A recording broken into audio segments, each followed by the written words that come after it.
On May 10, 2020, a quiet town near Salida, Maysville, Colorado. Suzanne Morphew, a 49-year-old mother and devoted wife, known for her radiant personality and love for her family. Suzanne had overcome cancer and was living a life many admired. Her husband, Barry Morphew, a 53-year-old landscaping business owner, was deeply invested in their family's well-being. But on that fateful Mother's Day, Suzanne vanished without a trace, setting off a chain of events that would leave the small town in shock. Before we dive into this case, we'd appreciate it if you could take a moment to like and subscribe. Your support means a lot. Let's get started. Suzanne Renee Morphew was born on April 30, 1971, in the small town of Alexandria, Indiana. She was the youngest of 4 siblings in a close-knit, faith-filled family that cherished love and togetherness. From a young age, Suzanne was known for her infectious smile, warmth, and kindness. She radiated positivity, and her compassionate nature left a lasting impression on everyone she encountered. As a child, Suzanne was active and full of life. She excelled academically and athletically, showing particular skill in sports like softball and swimming. Her competitive spirit and friendly demeanor made her a natural leader among her peers. Despite facing challenges, such as her parents' divorce, Suzanne remained resilient and focused, leaning on her siblings for emotional support. These early experiences shaped her into a strong, empathetic individual who found joy in helping others. In high school, Suzanne's life took a romantic turn when she met Barry Morphew. Barry was a charismatic baseball player with big dreams, and the two quickly fell in love. Their relationship blossomed into a deep partnership built on mutual admiration and shared goals. After high school, Suzanne attended Purdue University, where she studied education while maintaining her close bond with Barry. In 1994, they married, beginning their journey as a devoted couple determined to build a happy and fulfilling life together. The Morphews settled in Indiana, where they started their family. Suzanne embraced motherhood wholeheartedly, raising their 2 daughters, Mallory and Macy, with unwavering love and dedication. She was an involved and supportive mother, always present at school events, sports games, and family activities. Suzanne was the cornerstone of their household, creating a warm and nurturing environment for her family. Life tested Suzanne's resilience when she was diagnosed with Hodgkin's lymphoma in her early 40s. Facing cancer was a daunting challenge, but Suzanne confronted it with courage and determination. After months of grueling treatments, she emerged victorious, beating the disease and gaining a renewed appreciation for life. Her strength during this period inspired those around her and reinforced her role as a pillar of her family. In 2018, the Morphews decided to start anew in Maysville, Colorado. Surrounded by the breathtaking beauty of the Rocky Mountains, they hoped to create a peaceful and fulfilling life. Suzanne immersed herself in the local community and enjoyed outdoor activities like hiking and biking. To the outside world, the Morphew family seemed to have achieved an idyllic existence, a loving household in a stunning setting. But beneath the surface, cracks in this picture-perfect life were beginning to form. Suzanne confided in a few close friends about struggles in her marriage and feelings of being trapped. Despite these challenges, she remained devoted to her daughters and continued to radiate kindness and love. But in May 2020 would shock her family. It was a quiet and unassuming Sunday in Maysville, Colorado, a day meant to celebrate mothers and the bonds of family. For Suzanne Morphew, it started off as a typical Mother's Day, but by the end of the evening, she would be gone, her sudden and mysterious disappearance setting off a massive search effort and an investigation filled with questions and contradictions. That morning, Suzanne's 2 daughters, Mallory and Macy, were out of town on a trip and had been in contact with their mother, sending her loving messages to celebrate the day. Suzanne had responded warmly, expressing her love and gratitude. These text exchanges were the last known communication from Suzanne. She reportedly planned to spend the day enjoying the outdoors, something she cherished in the beautiful surroundings of her Maysville home. One of her favorite activities was biking through the trails and paths that wound through the mountainous terrain. As the day progressed, Suzanne became unreachable. Her daughters grew concerned when repeated calls and texts went unanswered. This was completely out of character for Suzanne, a devoted mother who always kept her phone close. Growing anxious, the girls contacted their father, Barry Morphew, who claimed to be in Denver, over 150 miles away, for a landscaping job. Barry suggested they ask a neighbor to check on Suzanne. Later that day, the neighbor went to the Morphew home. Suzanne was not there, and nothing seemed amiss inside the house. The neighbor then began searching the nearby area and stumbled upon Suzanne's bicycle near a bridge about a mile from her home. The discovery was unsettling. The bike appeared to have been abandoned, lying on the ground without any clear signs of an accident or struggle. There were no visible skid marks or signs of distress, just an eerie absence. The neighbor immediately alerted the Chaffee County Sheriff's Office, prompting an emergency response. Within hours, a massive search operation was underway. Search and rescue teams scoured the area on foot, while helicopters and drones surveyed the rugged landscape from above. K-9 units were deployed to track Suzanne's scent, and volunteers from the local community joined the effort, determined to bring her home. Despite these efforts, Suzanne was nowhere to be found. The search teams faced significant challenges due to the mountainous terrain surrounding Maysville. The area was filled with dense forests, steep inclines, and rocky trails, making it both vast and treacherous to navigate. Days passed, and while the search expanded, no physical evidence of Suzanne's whereabouts was uncovered. Meanwhile, Barry Morphew returned to Maysville that evening, visibly distraught. He joined the search efforts and later released a heartfelt video plea for Suzanne's safe return. In the video, he addressed her directly. "Honey, I love you. Please come home. If anyone is out there that has you, please, we'll do whatever it takes to bring you back. We love you. We miss you." Barry's emotional plea and the reward he offered initially portrayed him as a grieving husband desperate for answers. However, as the days turned into weeks with no sign of Suzanne, speculation began to grow. Why had her bike been abandoned so close to home without any obvious evidence of foul play? Why had Barry been so far away when Suzanne disappeared? These questions would linger as the investigation deepened, and Suzanne's sudden disappearance would soon reveal secrets and conflicts beneath the surface of her seemingly idyllic life.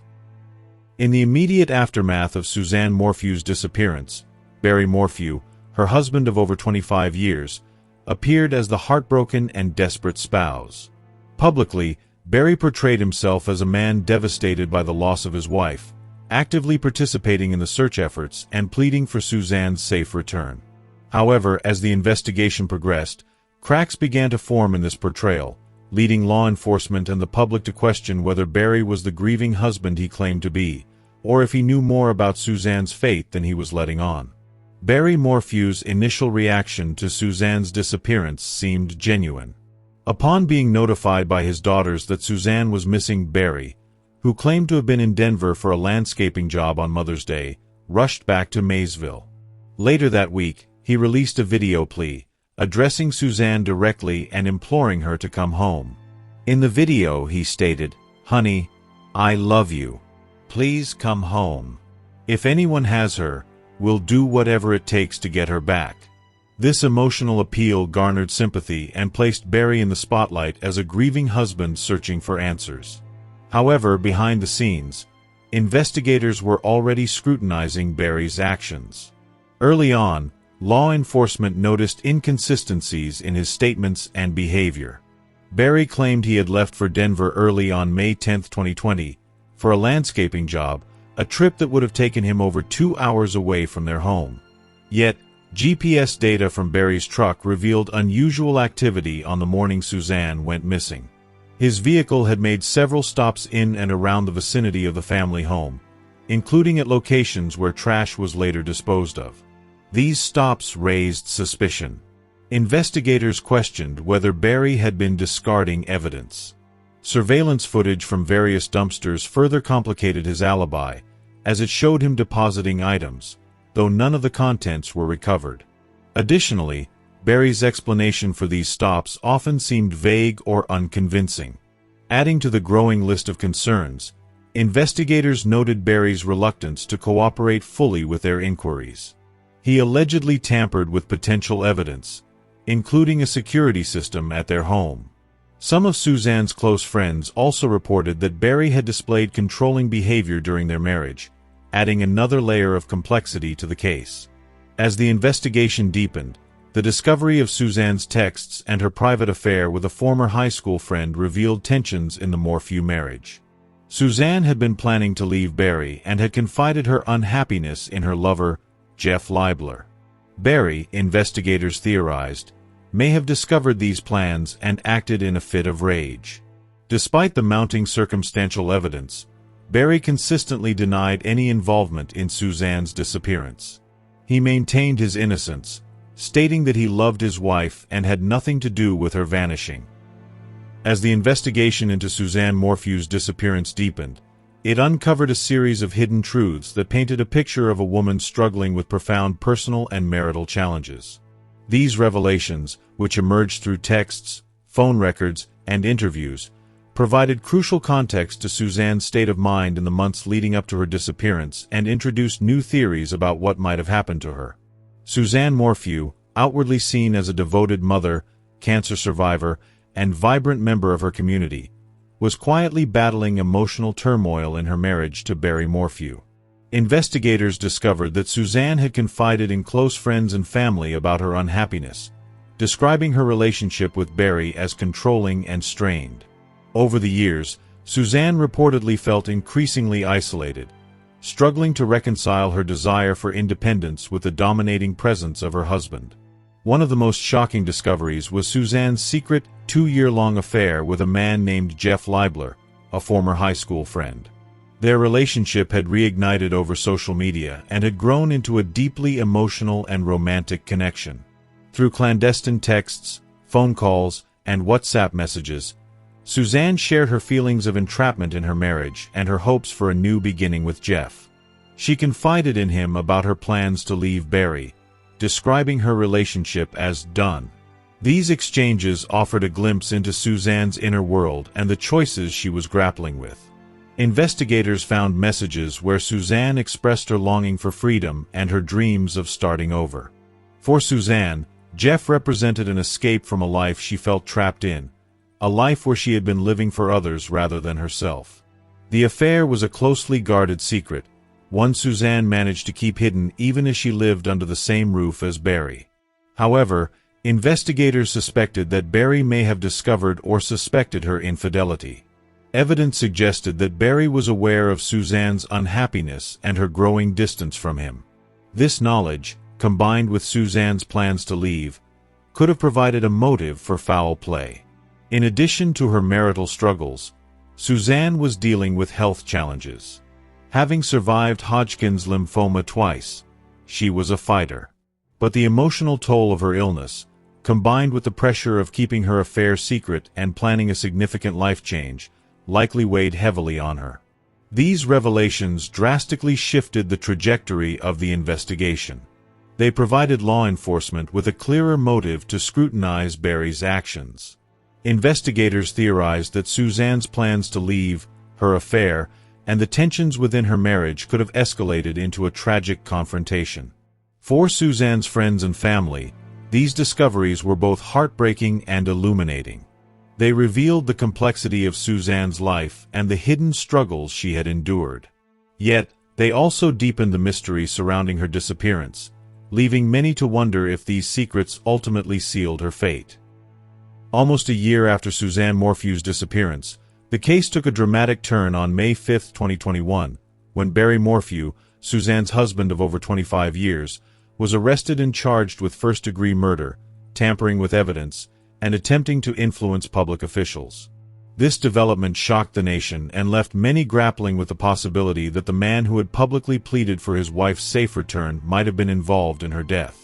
Barry's arrest came after months of investigation by law enforcement, during which they compiled a mountain of circumstantial evidence pointing to his alleged involvement. Despite the absence of Suzanne's body, Prosecutors felt confident in moving forward with charges, citing suspicious behavior, inconsistencies in Barry's statements, and key forensic findings as the foundation of their case.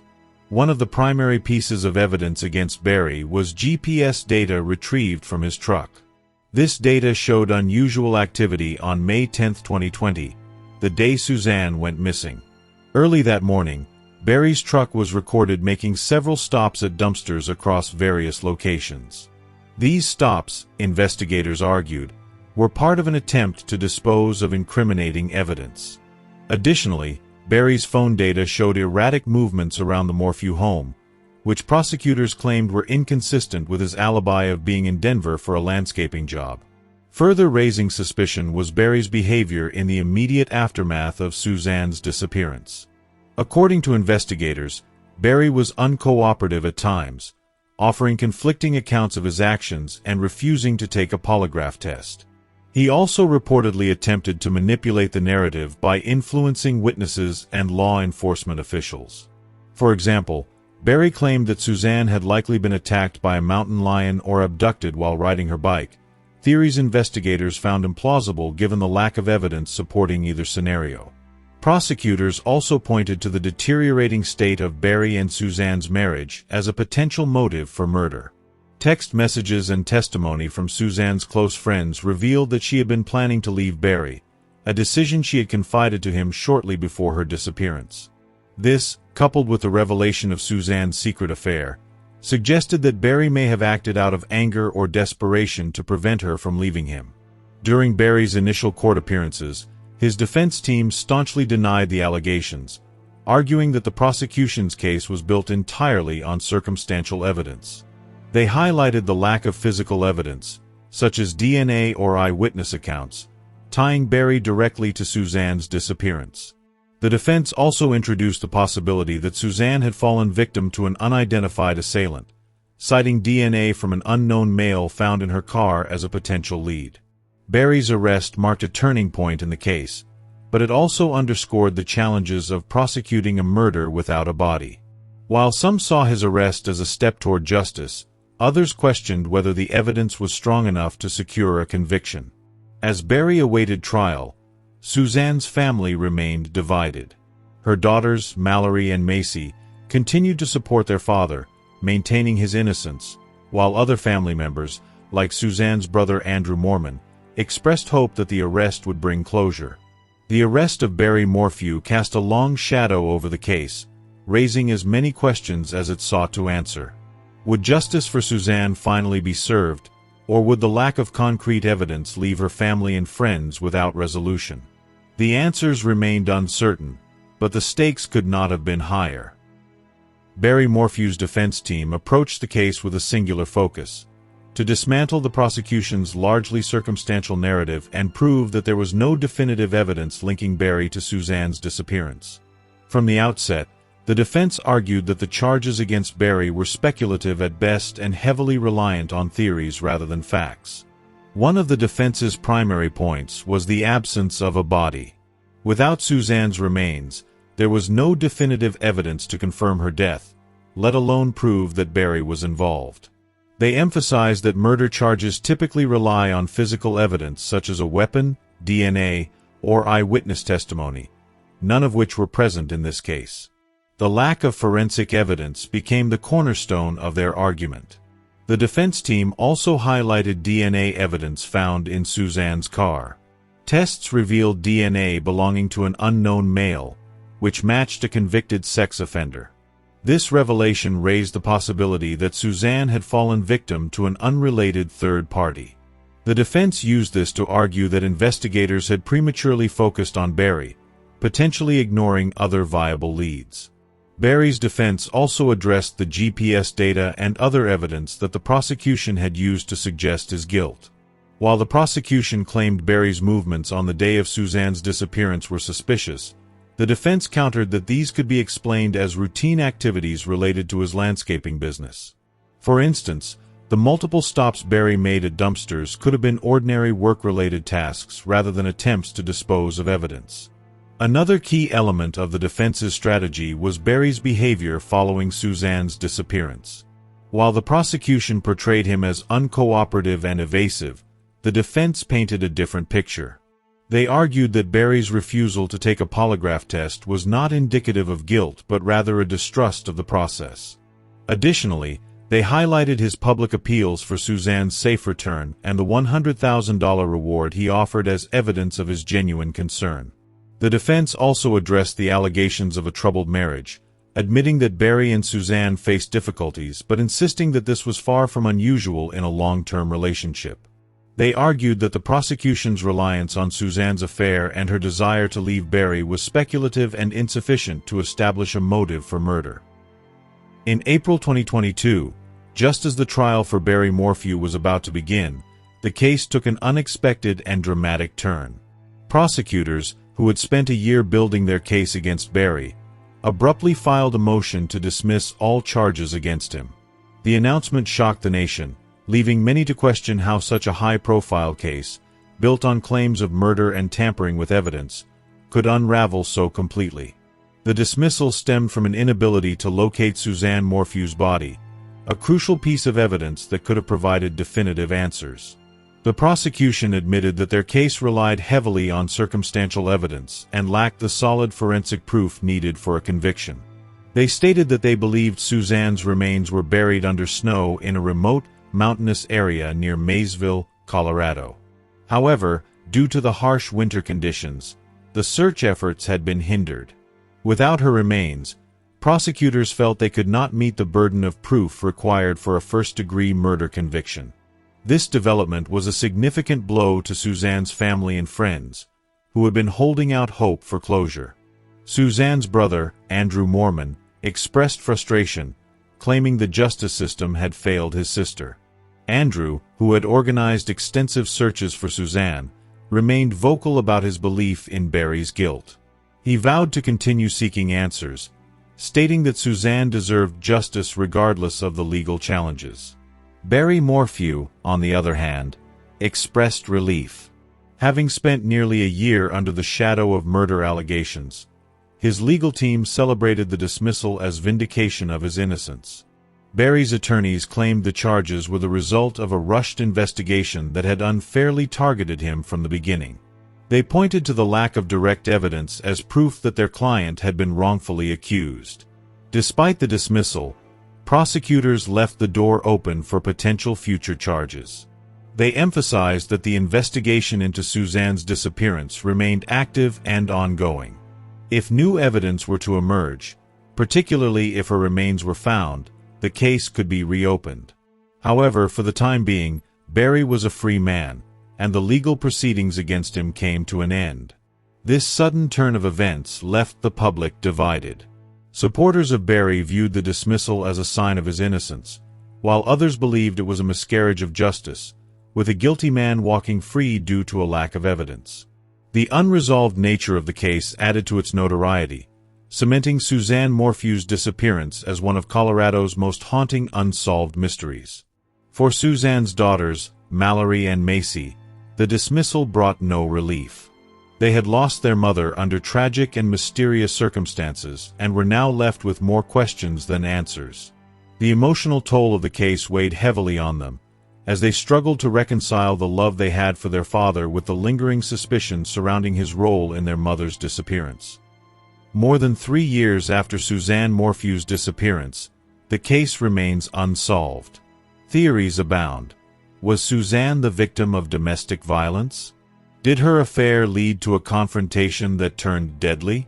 Or was she targeted by a stranger in an act of random violence? Without definitive evidence, these questions remain unanswered. For Suzanne's daughters, Mallory and Macy, the loss of their mother and the uncertainty surrounding her fate is an unending source of pain. For the community of Maysville, her disappearance is a reminder that even in the most peaceful places, tragedy can strike without warning. Suzanne Morphew's story is one of love, betrayal, and unimaginable loss. She was a woman who fought to overcome life's challenges, only to have her story cut short in a way that defies explanation. As her family and friends continue to search for answers, one question looms large: will justice for Suzanne ever be achieved? Share your thoughts on this case in the comments below. We'd love to hear your opinion. Thank you.